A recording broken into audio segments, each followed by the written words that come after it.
عزتمندو یو شاعر وایي پردي کورونه دوزخونه کمکلې خویندې پکې عمر تیروي نو بل شاعر ولا جواب ورکو پردي کورونه جنتونه هوښیارې جونه پکې عمر تیروي نه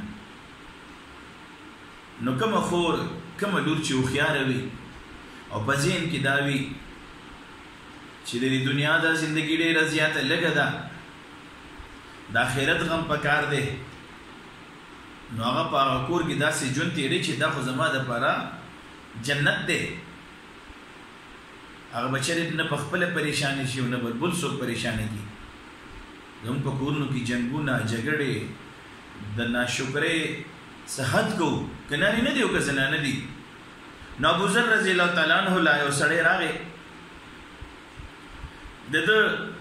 د کور کې ګیر چاپېره وکتل نو دې سړي وویل ای ابوذره ستا په دې کور کې خو هېڅ نشته نه لوښي نه لرګي هېڅ هم درکې راغېشته یاره ابوذر رضی الله تعالی عنه ورته وایي زمونږ کور بل ځای کې دی دلته خو مونږ صرف اوسېدو له راغلي اوسېږو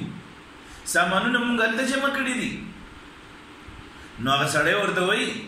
چې تاسو دلته اوسېږئ نو څه دومره قدرې لوښي پیاله پتیله وغیره خو پکار ده که نه نو بیا ولا ابوذر رضی الله تعالی عنه بیا جواب ولې ورکړو دا مونږ چې د چا په کور کې اوسېږو هغه مونږ له اجازت نه راکوي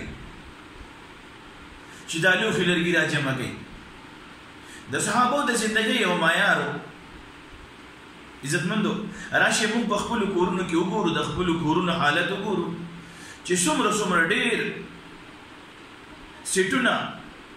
لوښي لرګي مو را جمع کړي دي عجیبه څیزونه په کورونو کې پراته دي په المارو کې ځای نه وي بعضې خلکو د دې بیډونو لاندې ورنه ایستې وي په پیټو کې بند کړي وي عجیبه څیزونه را جمع شوي په کورونو کې ځای نه وي د سنبالولو دپاره او ځان له مخامخه زندګۍ د پریشانونو ډکې کړي دي عزیزانو دا لږه شانتې زندګي ده موږ اکثر له ګورو ډېرې خویندې ډېرې میندې خپلو بچو سره چې په جګړو وي ډېرې خویندې خپلو خاوندانو سره په جګړې وي په کلونو یې خاوندان د ملک نه بهر مسافرۍ وکړي او هغوی ته عاجزانان په تکلیف سره پیسې ګټي او دلته رالیږي اوس چې کومه نیکه بیبي وي هغه یو روپۍ سنبالوي یو پیسه سنبالوي د خاوند په دې کور کې ډېر په حیا او عزت باندې ژوند تېروي د خپلو بچو د قرآن او د حدیث په رڼا کې تربیت کوي دا خاوند دی که خدا نه خواسته سبا چې ته معذور راشي د بهر ملک نه یا چې ته څه تکلیف ورته میلاو شي واپس راشي نو چې کومه نیکه بیبي وي د په کور کې د خپل عزت د خپل حیا د خپل صادر د خپل لپټې خیال یې ساتلی وي د خپل کور ساتلی وي خیال او په کور کې یو امانتګره ناسته وي نو دې سړي له د یوې روپۍ حساب ورکړي او دا په کلونو پس چې دا کم سړی خپل کور ته واپس راشي د ده دا کور بیا د جنت یو ټوکړه وي خو ډېرې خویندې میندې زمونږ داسې دي زمونږ ملګري موږ سره میلاو شي ډېر زیات فریادونه وکړي